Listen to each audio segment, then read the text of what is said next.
যারা এই পৃথিবীর মায়া মোহে ইবাদতকে উৎসব মনে করে, তুমি আজকে একটা কুরবান না দিতে পেরে তোমার এত মন খারাপ, বাবার প্রতি এত রাগ, তোমার বাবা অপদার্থ, তোমার বাবা কেন উপার্জন বেশি করে না, সে কুরবানি দিতে পারছে না, অমুক অমুক বন্ধুর বাবা দিচ্ছে, বড় গরু ছোট গরু, 3টা 4টা 2টা 1টা। অথচ জুমার দিন সবার আগে সুন্দর করে গা গোসল ধুয়ে পরিষ্কার পরিচ্ছন্ন হয়ে যে ব্যক্তি সর্বপ্রথম মসজিদে যাবে, সে লাল উট কুরবানি দেওয়ার নেকি পাবে। তোমাদের মধ্যে আমাদের মধ্যে কয়জন আমরা এই লাল উট কুরবানি দেওয়ার নেকি গ্রহণ করি প্রতি জুমায়? বাংলাদেশে হাজার হাজার মসজিদ, লক্ষ লক্ষ মসজিদ, প্রায় প্রত্যেকটা মসজিদে জুমার নামাজ হয়।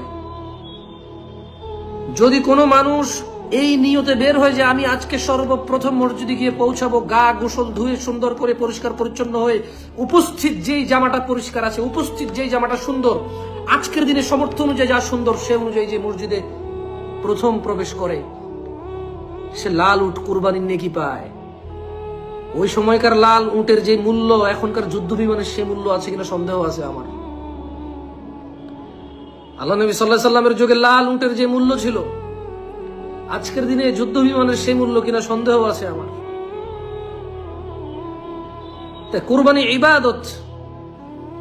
তুমি চাইলে প্রতি জুমায় লাল উট কুরবানি দেওয়ার নেকি নিতে পারো, শুধু সর্বপ্রথম মসজিদে গিয়ে উপস্থিত হবা জুমার নামাজে।